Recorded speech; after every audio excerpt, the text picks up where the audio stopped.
Hi everybody, I'm Joe Feldman. I'm with the board of Maryland MGMA and I have the pleasure of introducing Michael. How's it going so far for you this week? Did you like the presentation that was done earlier? Yes. Isn't that good? Yes. And there's another one coming this afternoon, so make sure you catch up on it. Unfortunately, now you're going to listen to Michael. Thanks, Joe. Michael and I know each other well, so I can get away with a little bit of that. I keep losing your bio. Oh, here it is. So let me tell you a little bit about Michael. Michael has been managing the East Coast for a top electronic health record vendor, has seen the impact of MACRA on thousands of physicians who rely on these organizations to navigate government programs, negotiate payer contracts, and communicate with patients in today's world while anticipating the future expectations of these patients and payers. Living in the Mid-Atlantic, Michael is devoted to preparing practices in this community, having presented to hundreds of administrators and physicians at medical associations. Sure. This is management associations. Sure. IPA and medical society meetings. So, without any further ado, Michael. Great. Thanks, Joe. I'm Michael. Thank you guys for those of you who clapped. So today we'll be talking about MACRA, which can sometimes be thought of as a kind of a boring topic. So we'll try to make it a little bit exciting, review a lot of metrics. Since Joe already went through a lot of this, I'll kind of streamline it. But I've done this presentation a number of times. This one's by far the biggest difference, mainly because we'll be talking more about advanced APMs and that track. Specifically about Greenway Health, as Joe had mentioned, we're a top 5 EHR vendor. The company owns us as the 4th largest software company in the world, smaller than Microsoft, SAP, and Oracle. We have a lot of physicians. We have about 84 practices here in Maryland. Has anyone ever heard of Medical Manager, the PM system? It was in the Smithsonian. That was our first system. Used to pick up an entire room, and that's our history. So, we'll kind of start pretty small when it comes to keeping an eye on the core of what MACRA is, and then we'll spread out and we'll try to talk about some of the healthcare impact it's having in the industry, as well as also some strategy as to what you can do and how you can leverage this with payers, patients, etc. So why is MACRA here? Why couldn't we just keep providing healthcare the way that we've been providing? Well, when you look at gross domestic product over the last couple decades, it's continued to go up. It's not going up or down, it's just directly trending up. In fact, this year, they're estimating about $4 trillion worth of just the healthcare cost as a whole, with that eventually getting to $5 trillion in 2023. So something needs to happen. So who's paying that? So when you break it down, 73% of health insurances are actually covering that cost. Then when you go even further, you have Medicare, which is only covering about 20% of that, with private payers covering 33%. So why is that important? Well, right now, Medicare and CMS, they obviously have a monopoly and can tell you and dictate what they want you to do. However, it's a private health insurance that actually has the most skin in the game. So when it comes to lowering costs, they're kind of standing in the shadows, pointing a finger at CMS and pointing the finger at Medicare, but they also want to follow suit. They also want to lower the total cost of healthcare as well.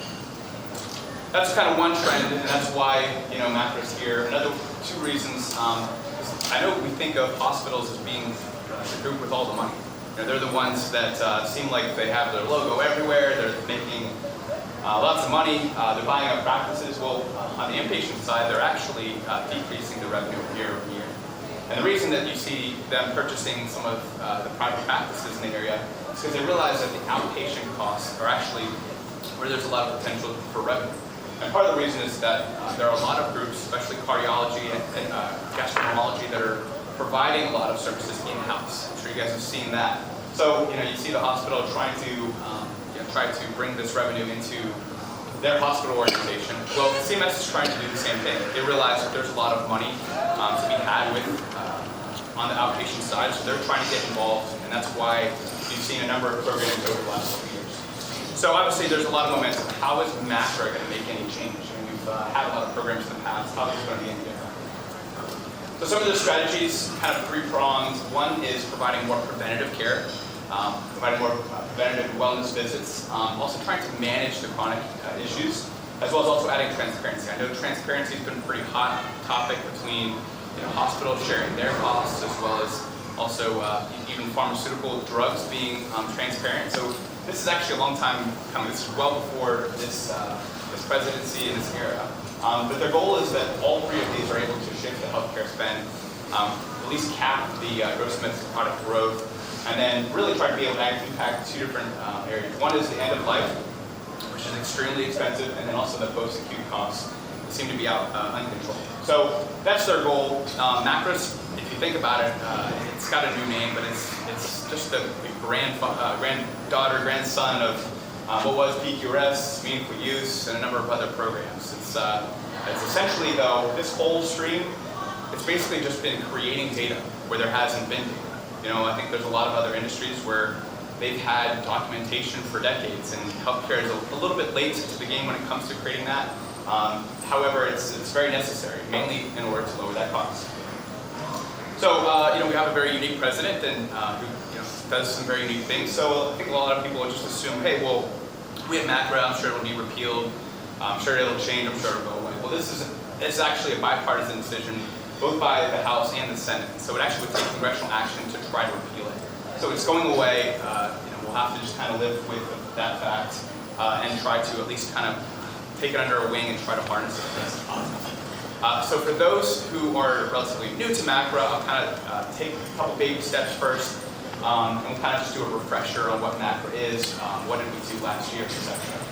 So the original document, 2,000 pages or so, mainly talks about two different tracks. Now, as I've done this presentation over the years, I've mainly focused on talking about MIPS and what that program is. That's what everyone was wondering about, but really this presentation, one takeaway I want you to kind of think about is, I wanted to understand advanced APMs, because there's really one track, that's advanced APMs. MIPS was just created as an on-ramp to eventually be on an advanced APMs, get used to measures, get used to activities, and so we'll first start with advanced APMs and kind of talk about what that is. So what is an APM? It's an alternative payment model, and then there are advanced alternative payment models. Usually the advanced alternative payment model, and again, I'm going to go really fast. These slides are already on the app, so I know it's a total of 80 slides. I will be going through them very fast, but if you need me to repeat something, just raise your hand and let me try to repeat it for you. So the advanced APMs, one of the biggest differences is that there's more risk involved. It allows the two-sided risk between the practice and whoever is paying, or the hospital group, whoever, and we'll get into that, a lot more of that later. What I really want to focus on when it comes to advanced APMs is that you get out of the MIPS game. You are receiving a 5% lump sum bonus, and you are avoiding that zero-sum game of MIPS. And we'll get into all of this. It's really hard to kind of break it into pieces, so be patient. It might seem a little choppy at times, but eventually I'll get to each of the points that I have here today. But Medicare, when it comes to MACRA doesn't dictate what happens in the advanced APMs. They just simply incentivize you to be a part of it. Of course, they're owned by CMS, so there's obviously some overlap there. Now talk about the on-ramp, which is MIPS. So just a review, you might have received some of your scores from last year, so we'll kind of just focus on what happened in 2018 when we're talking about just setting the stage for what MACRA was, even though it is the second year of MACRA, with 2017 being the first year. So PQRS, what was PQRS now turns into quality and counts for 50% of the score last year. Value-based modifiers translated into the cost category, which was 10% last year. Improvement activities, this was new, but again, this is very frequently used in a lot of the advanced APMs. 15% last year, and doesn't change. And then promoting interoperability is 25%, what was meaningful use, and it is also not changing. So just kind of want to point out, this is kind of how it was. So if you did well with PQRS in the past, you did very well with MIPS the first 2 years. So I think from this standpoint, nothing really too new, hopefully for most of you. But I think the biggest thing, and I apologize, it shows white, but there's something there. I think the biggest scare tactic was they mentioned it being a zero-sum game. We talked about this minimum of 4%, 5%, 7%, and 9%. These are maximums that they could penalize. And so people were kind of doing their math in their head. They're thinking 9% hit on my Medicare revenue. That's huge. It hasn't been that huge, but the main point, and I wanted to show this is what was perceived when MACRA was rolled out. And two, it replaces programs that were negative only. They were basically, you were only being penalized, whereas this, hypothetically allows practices to make more money from doing well and being able to lower that cost. So we have data now. We're 2 years into this project. How did we do? So kind of talking about a little bit about the score, and again, these are not to scale, but you had a couple options. One option was to do nothing and just receive a score of 0.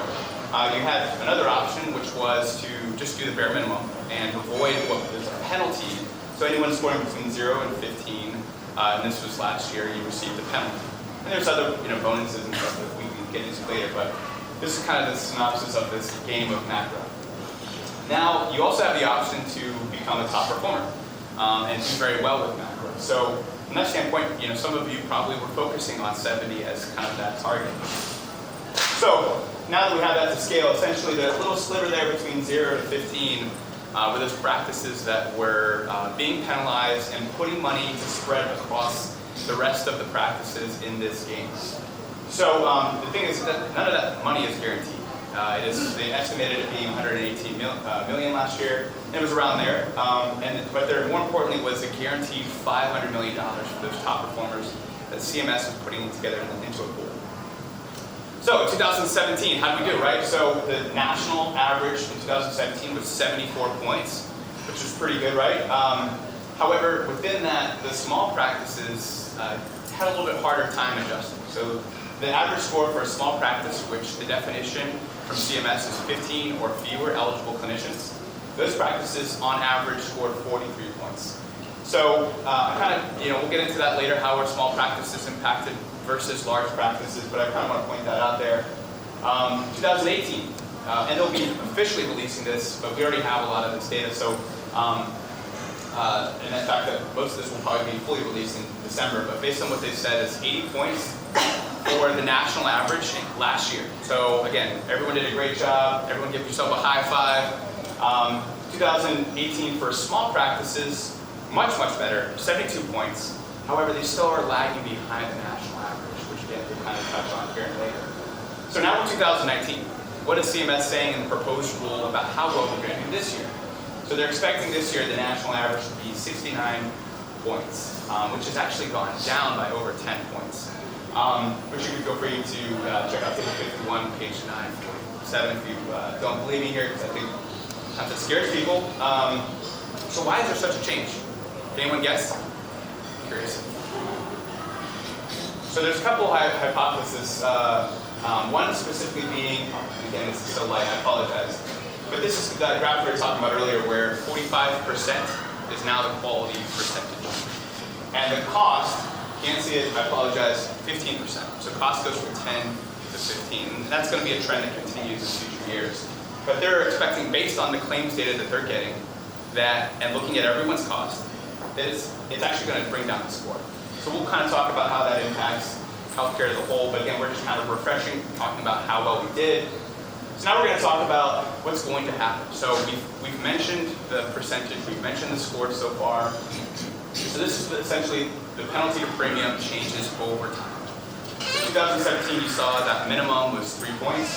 2018, the minimum was 15 points. 2019, 30. 2020, next year, 45. And then in 2021, the minimum for a penalty would be 60 points. So as we mentioned, if the average is 69 points, then 60 obviously is cutting it pretty close. So we'll kind of break down each one of these because we have some more data that I think this is one thing that a lot of people are kind of curious. Hey, we have data out there. Why haven't we heard? How is everyone else doing? How does the staff rank? So in your mind, you might want to think about where your score is and think, how does this impact me? So 5% of physicians saw a penalty in 2017, which from that 5%, they collected $199 million. And when they pay those practices that scored above 3, the practices that scored 100 could receive up to basically a third of percent, which is not very much. Which again, the first year, you have to be expected. Now, from this bonus pool of $500 million, that maximum additional incentive could have been 1.59% increase in the revenue. So combined, for those practices that scored 100, they could have seen a maximum incentive of 1.88% on Medicare premium. The average practice scoring over 3, though, saw an average incentive of just under 1%. None of this should be really that surprising. Again, they kind of took the program with baby hands and allowed there to be not too much distraction. Well, in 2018, you saw everyone did well. You're talking about an average of 80 points across the board. Well, only less than 2% of physicians saw a penalty in 2018. They collected 118 million. So again, about a third of a percentage point. So for those practices that scored over 100, when you include the bonus, is 1.68% of their Medicare reimbursement. So if you scored last year somewhere in these ranges, this is probably what you could have expected. Now we're getting to the good stuff. So in the proposed rule, CMS talks a lot about where they expect these percentages to go. So this data is right there from the proposed rule, but they're expecting this year physicians to see a penalty of 8.8%. So when you collect that, it's going to be about 1% increase for those top performers that's scoring 100. And in total, they can actually receive an increase of almost 5% for those practices scoring 100. So these are the estimations, though, for this year. So think about it. Last year I scored 67. All right. So if I can get to 72, I might get pretty close to that 1%. So just kind of keep that in mind. Not only that, but CMS also talks about what's expected for 2020. So again, proposed rule, nothing's final. So, but they're putting this out there. They're expecting 12.7% of physicians expected to see a penalty. With the main reason being that penalty mark is 45 points. The max total sets at just under 6%. So again, think about where you were. This is 2 years advanced. Again, it's proposed. Take it with a grain of salt. That's what's expected from CMS. One thing I want to point out before we move past some of these points is what's the value of a point? And so really, one of the reasons I'm even here is I want to help practices increase those points as much as possible. Every point counts. So if you think about it, from 45, this is based on earning about $10 million on an annual basis. If you score every point between 45 and 79, it's worth $3,000 per physician. There's basically a welcome to the top performer club that is $53,000 for basically going from 79 points to 80 points, and then every 1 point increase from 81 to 100 is worth $17,000. So if you think about it, going from, let's say, 75 to 85, that's a pretty big jump there, because you're getting essentially $150,000. Then you multiply that by 6 physicians, you're talking about $300,000 or $600,000. So from that standpoint, every point counts. And so, again, the point there is this is important. So, my goal though is to try to help you understand the program more, how to leverage it to be successful, to earn every point you possibly can. But then also from a larger perspective, how is this impacting the healthcare industry as a whole? So the way I'm going to break this down is, if you think about what the healthcare spend is, think about it like a game of chess. Obviously it kind of translates well, but obviously it breaks down pretty quickly in the analogy. You have patients. Patients are the most vulnerable players in this game. However, they also, are potentially the most important, and they can either win or lose the game. You have physicians who are the most dynamic, but they can't be with and protect that the king everywhere. They need a supporting cast. Payers and government, they stay within their ranges and they can impact that, but they're obviously limited compared to the physicians, etc. One unique one is technology. So technology can be the most dynamic. It can protect you in ways that no other piece can. However, it also can be a liability if you select the wrong technology, which we'll get into in a little bit. And then cost obviously moves very slowly and usually in one direction. We're trying to stop that. So as I go through this, I'm going to kind of think about it like that, as how are each one of these pieces impacted by that. So first I'll talk about small practices. There's a reason why I showed what those averages were. So one of the things the CMS, as I mentioned before, they estimated their definition of a small practice is 15 or fewer eligible clinicians. They've done a little bit to help. Again, this might be a little hard to read in the back, but they've done some technical assistance. They've helped out with resources and learning opportunities just to let people know about the program. It's not full reimbursement, but a total of about $20 million. They also have created virtual pools that allow you to be able to report together, and then also they've provided activity relief, which you've seen as well. So going back to this slide, I do kind of want to point something out. So just from looking at last year, to the proposed rule next year, kind of skipping this year, and that jump of that penalty is going to go pretty far, all the way up to 45 points. So we've already talked about that. So far, again, the proposed rule for 2022 is not released yet, but that's when, from everything I've seen, there will be a doomsday where this zero-sum game becomes a reality, where you actually have physicians who score under the average putting in money for those practices above that average. Again, it's very early. I do, just as kind of a personal note, CMS has done a lot to help support small practices and to try to, whether it be bonus points or whatever, but I do want to make sure that this is, whatever that average is, that's a number that you should be thinking about, keeping in the back of your mind. Because that 9% penalty will become a reality. Even earlier, we've only been talking about 4%, 5%. 9% is a pretty big jump. And CMS is, they haven't really been backed down from this. So both this and the cost category being equal with quality are, from every standpoint that I've read, is going to happen. So just keep that in the back of your mind. So we talked about small practices. We have the data now. So CMS for this year is estimating that there are going to be 4 times as many large practices that are going to have eligible clinicians. These are not including physicians that are part of the advanced APMs, just the ones that are participating in MIPS.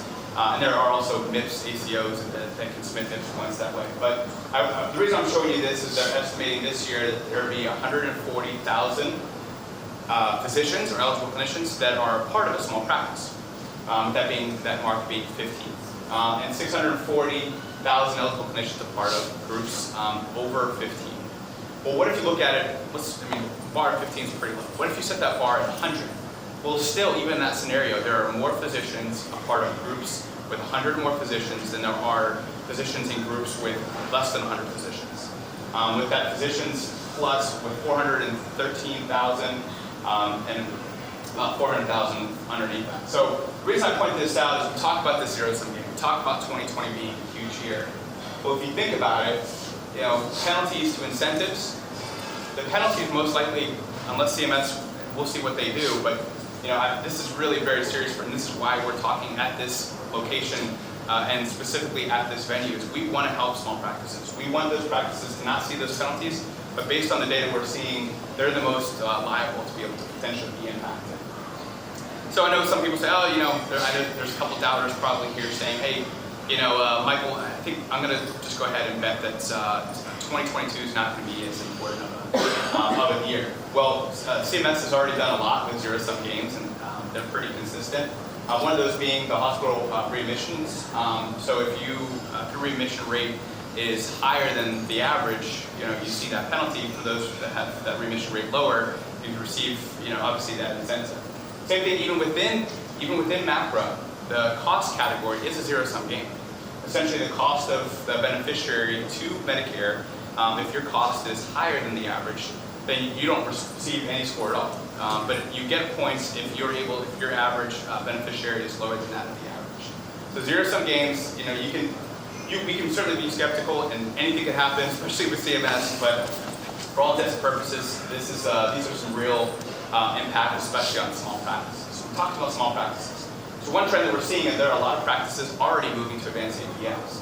So based on the data that CMS has already given out, 99,000 physicians were part of advanced APMs in 2017. In 2018, that nearly doubled to 183,000. And they're estimated for that to jump up to 220,000.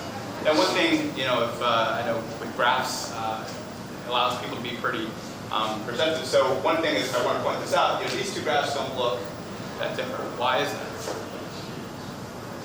Because there are going to be a lot more eligible clinicians joining this year. And so we'll get to that as well. All right, so if you're not aware of advanced APMs, this is the current list that you would be available for. Many of you are familiar with a lot of the primary care focused ones, CPC Plus. There's also the next generation ACO, Medicare Shared Savings, Track 2 and Track 3. Track 1 Plus, technically Medicare ACO, Track 1 Plus, is just a run for a limited time. It's a little bit of risk, but the rest of these are all a two-sided risk. Practices deciding that they want to be able to impact costs as well. We'll kind of pass through some of these. I'm actually really going to focus on, and again, this is just to make you aware. This is not my expertise, but But Maryland's awesome. So we've actually done very well here in Maryland when it comes to advanced APMs, and that's going to you're going to see in the next couple seconds why. In fact, when you compare it, Maryland's healthcare cost per capita is 34% lower than that of Colorado, which is kind of just a fun fact. But I kind of want to talk about 3 programs that are unique to Maryland. One of those is the Maryland all-payer model, the care redesign program. It's a voluntary program within the Maryland all-payer model. The goal is to basically provide more coordinated care here in Maryland. Allows for hospitals to provide the opportunity to partners and provide incentives and resources to basically who they feel like is making the biggest impact. Also, they have different activities and processes that aim to improve quality of care, reduce the growth in total cost of Maryland Medicare beneficiaries. So that's one. Another one is the Maryland Primary Care Program. A lot of people are very familiar with this. It's built on the success of that Maryland all-payer model. There's greater incentives. Obviously, it's primary care. It commits to the sustainable growth rate per capita total of cost of care spending for Medicare beneficiaries as well. But again, this is something to reach out to either your hospital in the area or some of your payers. And then finally, the Maryland Total Cost of Care Program, the Care Redesign Program, hospitals get community incentives, non-hospital care providers. So this might help small practices as well. Again, this is my expertise, but just want to point this out there. Feel free to look into them if you're interested. So we've kind of talked about how this is impacting small practices, how this is impacting the industry as a whole. All these providers now moving over to advanced APMs. I was sitting in the last session with population health, some good questions about, hey, I'm a specialist, what happens to me? And so this is pretty common because most of, especially with Medicare and PQRS, it's so focused on primary care. And then of course, a lot of those ACOs that advanced APMs, we're also very primary care focused as well. So CMS is getting there. Right now they have 39 specialty measure sets targeting specialties. Feel free to take a look at which ones are available to you, and we'll kind of dig a little bit into these, but not a lot. This is what I was referring to earlier when it came to understanding why that graph was moving, even though there were going to be an extra 40,000 eligible clinicians added into the program. So this was the first 2 years. It's your traditional physicians, PAs, nurse practitioners. So this year, that list is going to, I wouldn't say necessarily it doubles, but there's a long list of different ancillary physicians or providers of care that are now included and now subject to MIPS. So raise your hand if you have in your practice a physical occupational therapist, a speech language pathologist, an audiologist, a nurse, midwife, clinical social worker, clinical psychologist, or a dietitian, nutritional professional. Okay, so maybe half the room. So these people are now going to have to be subject to MIPS where they haven't before. So it's really important for those who raised your hand, take a look and see what's out there. This list is broad. So far, this is only, MACRA is only pertaining to those receiving Medicare. However, those practices, obviously Medicaid is run by the states, so there's a lot of differences there. But one thing I kind of point out, this is kind of a personal thing for me, is that we talk to pediatric practices who might still be on paper or not really care too much about what's going on with MIPS and MACRA. So I kind of point this out. CMS loves acronyms so much, they love putting even acronyms within acronyms. So MACRA, within MACRA, it mentions the CHIP program, or the Children's Health Insurance Program, CHIP. The program was designed to cover uninsured children and families with incomes that are modest, but too high for Medicaid. So again, it's just the reauthorization of CHIP. However, it is interesting that they put those together. So if you're a pediatric practice or know of any pediatric groups, they might be potentially kind of following suit when it comes to following what Medicare does, which is common when you see meaningful use, etc. So now let's talk about impact on patients. This is one of the more interesting takeaways. I think a lot of people aren't even necessarily thinking in this way, but you can use that as an asset. So right now, if you submitted MIPS data in 2017, your scores are now online. They're online in a couple different capacities. There's a database that has everyone's score, how well they did with each category, which I love looking at, it's always fun. But then also additionally, CMS has a physician compare website where they have a star and percentage allocated to different practices. So, I know when I stay at a hotel and I see it's a 1-star, I know it's going to be a completely different experience than a 3-star, which is a completely different experience from a 5-star. Never met anyone from the hotel industry but I have confidence that this system works and that that's true. And so the same way, if I went to a restaurant, I see that giant yellow C on the window, I'm probably going to turn around. We trust these systems because it's not Yelp. It's not just a bunch of people complaining. It's an actual process, and there's a lot that goes into it. So it's really kind of hard to see here. We have a very happy customer here in the area, Pulmonary and Critical Care Associates of Baltimore. They're doing very well. So this is actually a snapshot from their website. This is where they got 5 stars for the spirometry evaluations of patients with COPD. So this could be on your website. This could be something you stick that could be a feather in your cap for you to be able to attract patients. So I kind of took a couple snapshots here. Here's one with mesothelial blood thinners for patients with heart disease. 4 stars. That might come into equation. They might look for somebody else. But we're now starting to see patients as consumers. For the first time, there is transparency where there wasn't before. You can either use this to your advantage, or potentially, you get a 3-star somewhere, and that might be something that you might want to try to hide. May not be something you want to shout for. Also, we'll get into in a second why this is, but there's also percentages. So here's a good example: performing colonoscopies for appropriate reasons. If I was a patient and I was about to try to select a gastroenterologist or an endocrinologist, that's an awesome number to see. I'm going to want to go there because I'm not going to get a colonoscopy unnecessarily. So, I think that's just something to keep in mind. So what are these categories? Any of the measures that fall under preventative care, patient safety, care planning, diabetes, heart disease, respiratory disease, behavioral health. There are categories that they might want to be able to submit your scores for. So what data is shown? There are 12 MIPS quality measures that you submitted through your EHR system. There are surveys that CMS does that can be shown as a percentage. And then 2 finally that pertain to if you use a registry. 6 if you reported by a group, and 11 if you reported by a clinician. So keep this in mind. This can be an asset. This can be a way to attract new patients. There are a lot of people that just didn't even know that existed. Who knew that existed before today? Okay, cool. Well, that's good. Okay, so now a big one, right? So there was a whole session here where we had Edna sit up here and answer questions about payers. So this is, I think, huge for a lot of practices. They want to understand, hey, what are the insurance practices or insurance companies going to do with now that CMS has kind of rolled this out? I'm going to kind of tell you a story. Obviously, the private payers have more at stake, they have more skin in the game, covering 33% of that healthcare spend when it comes to health insurance.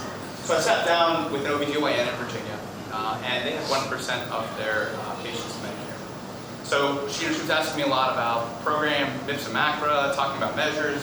You seem to know a lot for a practice with 1% Medicare. Why are you asking all these questions? Well, she said, we're a part of 2 at-risk contracts. One with United, one with Anthem.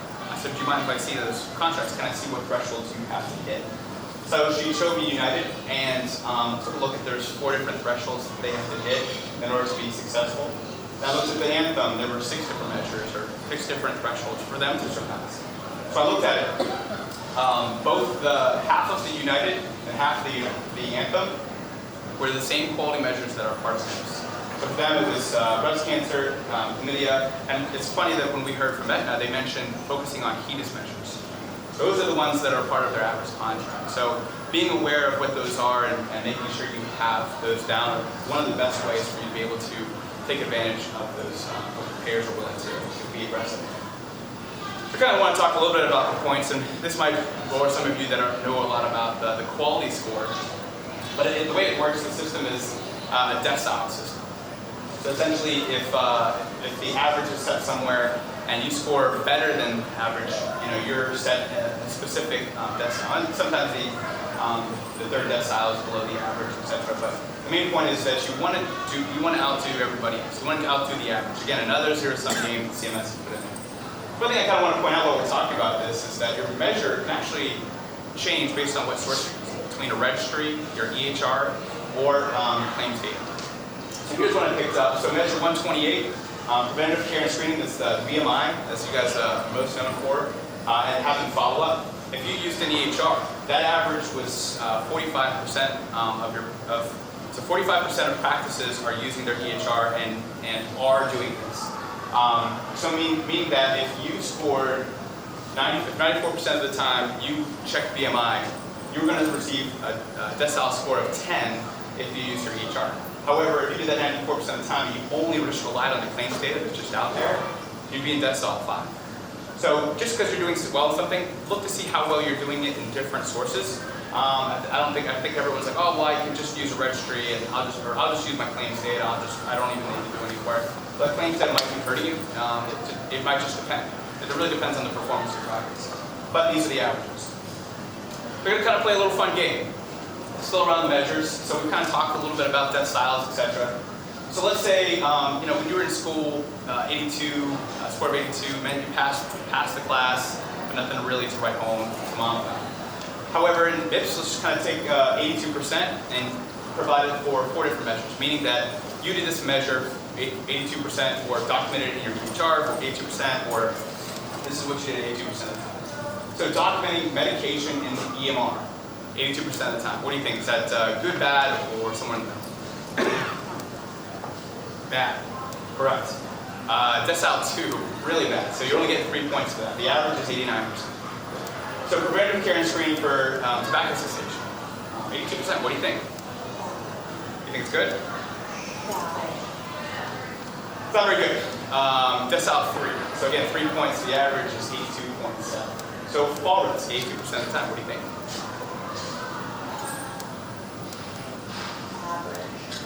Average. Okay. It's actually pretty good. The average is 50% of the time.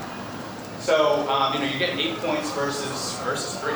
And this isn't because 82 is a good number or not a good number. This is because people aren't necessarily focused on this. And again, it's not because it may not fit your workflow.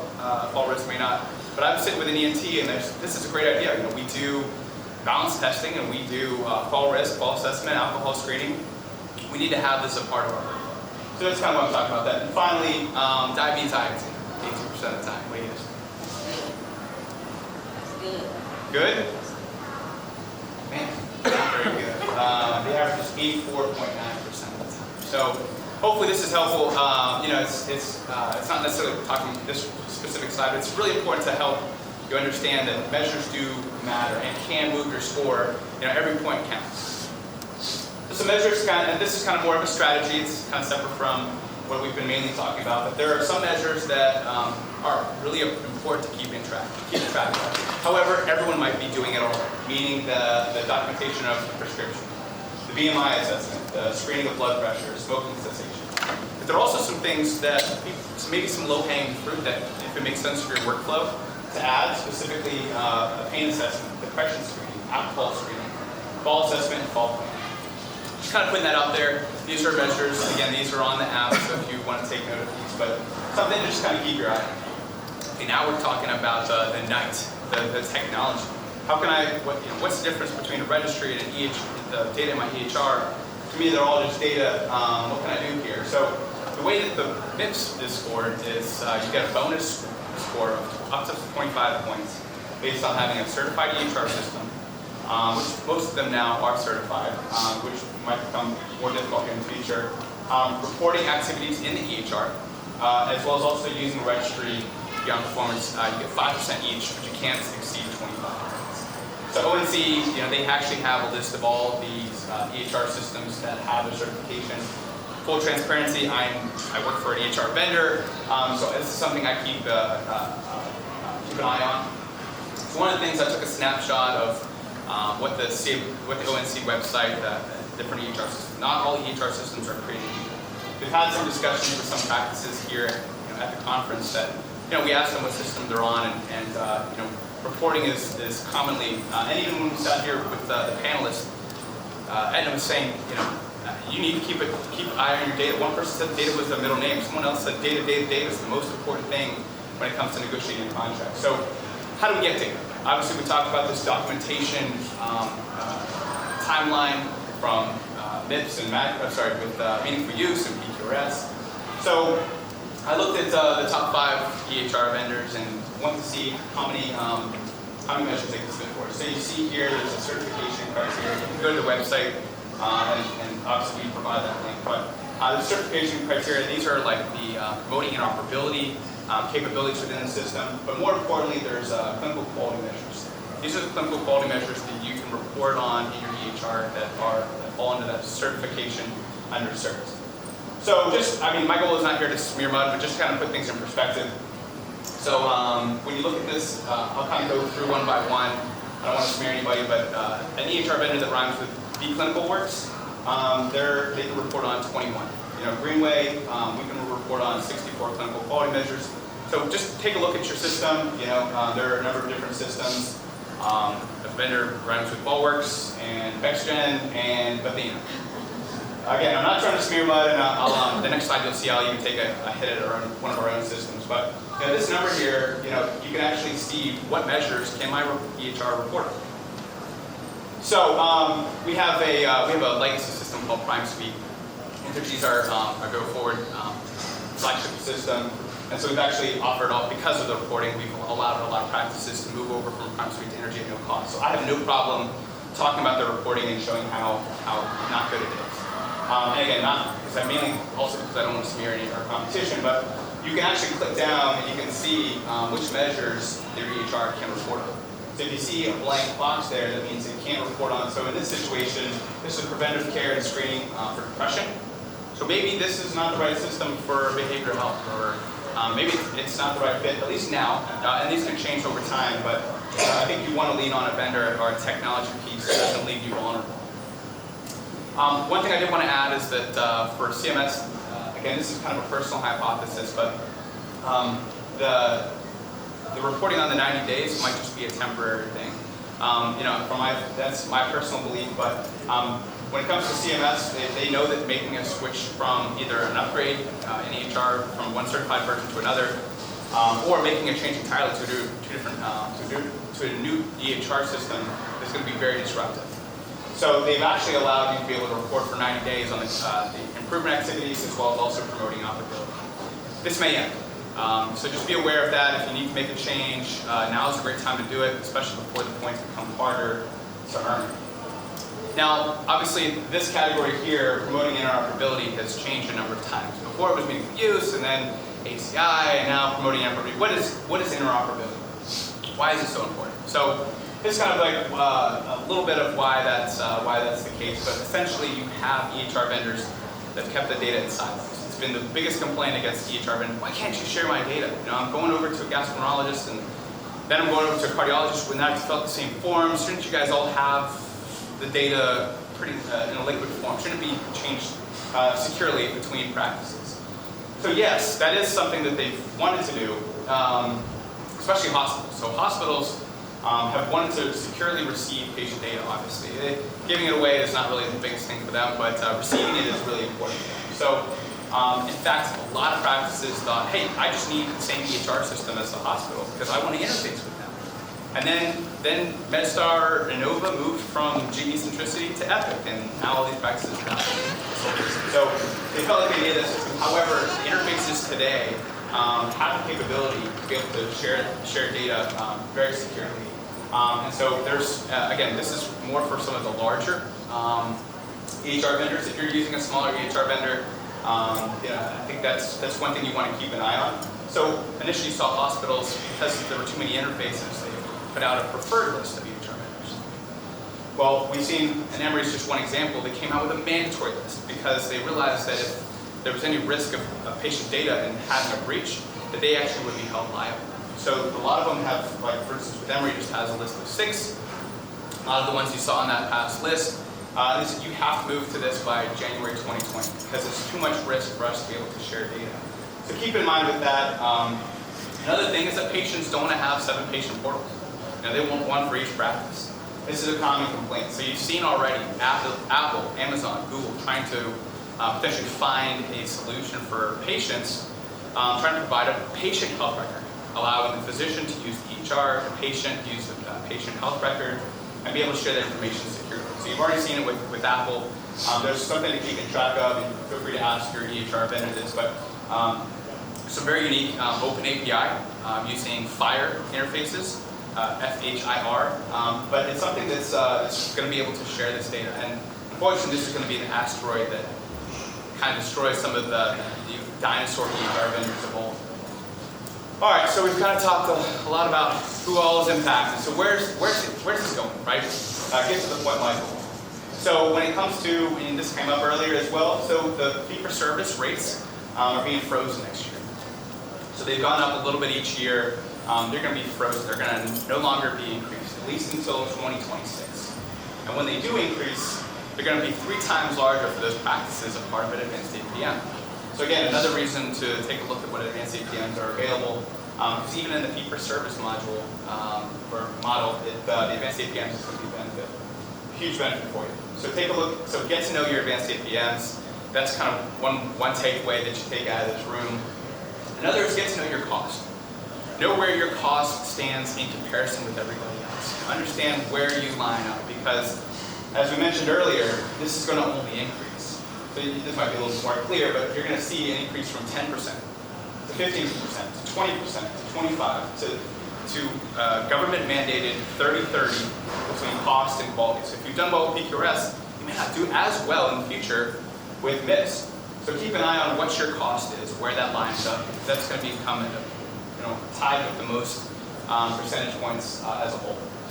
Again, this isn't something, cost is not something you can manipulate or fudge. These are true facts. And really, if you think about it, cost as a whole, really, if you think about it, your claims data is the most full, reportable data. So, it's very cut and dry. It's very black and white. Using an EHR, using a registry, there's a lot that they do to try to collect information. But claims data is claims data. It's the mirror that exposes everything. So, one thing I also want to point out is that in some of the proposed rules for in the future, they've provided some information about a MIPS value pathway. So I won't get too much into this, but essentially they're saying, hey, in order to lower this specific cost, we're going to tie in activities, some of your measures, and some of the quality measures and interoperability to basically provide a big bundle focus for a practice. So these are going to be extremely important as time goes on, especially for those new eligible clinicians that we kind of talked about earlier. So what can you do about it, right? So here's your practice. Here's some things that I would recommend for your practice to take a look at. Design a plan to implement the processes at the clinical level to ensure workflow and medical compliance. I know this is very difficult. A lot of people say, hey, I can't get my physicians to do this or that. So this is very important. That's kind of why I gave you some of that ammunition as to why it's so important. Because ultimately, it's their money a lot of times, and so if you use that ammunition for your benefit, maybe you'll be able to get them to kind of stay within some parameters and help them think about things a little differently. Also, select some clinical quality measures and improvement activities to maximize success. My goal would be not to just focus on 6. Why not focus on 12 and then select the best 6? So really keeping it broad, really trying to focus and being able to be, as this next bullet mentions, be nimble, be willing to adapt, manage that performance over time. So, even with that, they mentioned, hey, we want to see from January 1st to September 31st. What happened? Where were you? Where'd you come? And they don't care necessarily how you did it, as long as you have those data points. So, it's really hard to do that if you don't have some way of understanding where you are today and as that time goes on. And then last but not least, document those activities and processes. CMS needs to, especially in the EHR system. You can rely on 2 different partners, so I kind of wanted to clarify which ones are which. You should rely on your EHR vendor. 10 minutes? Okay, we'll open up. We have actually some time for questions, which I was not expecting. So EHR vendor, there's a lot you can do. You need a system that has a dashboard, allows you to be able to see your measures over time, track those. Also, when it comes to that certification, you need a special focus on that prescription workflow, bidirectional immunizations, etc. Your EHR vendor should have some type of ongoing training, not just about their system, but helping you, if you haven't heard from, something to this extent from your EHR vendor, you should request it or reach out to them and just try to say, hey, what are you guys doing for this? How are you increasing your measures? Last but not least, if your EHR system looks the same today as it did 10 years ago, it may not be making the shift to value-based medicine. So your EHR should have something in the way of health reminders, letting you know if a specific measure has lapsed for 12 months, or let you know if a specific patient has reached a certain age threshold. It should alert you that maybe you should look at doing something about that at the point of care. Just point that out there. You know, whether it be Greenway or if your current EHR is doing that, then lean on them so to be able to continue doing that. Now there's the registry. So there are 234 clinical quality measures that you can report on using a registry. Much more flexible. Oftentimes they come with a MIPS dashboard that you can leverage as well, and then you can report on a number of different categories. So here's our information. So I'm with Greenway Health. Aldo there, he's one of my reps, and so we'd be happy to provide some of this information as a lunch and learn to your physicians. We've done a number of those. We'd be happy to answer any questions you have throughout today. Also, when I have questions, especially on the registry side, I reach out to my friend Darren, so I put his information up there in case it would help you. But there are different registries for specialties. I would highly recommend taking a look at registries, and if you're not using one today. So that's all I have. We'll have now open for questions. Any questions? Was this helpful? Was this informative? Cool. So here's our information. Feel free to reach out if you have more questions. Sorry to give you 8 more minutes back in your day, but hopefully that'll help you drink from the fire hose. Thank you guys very much.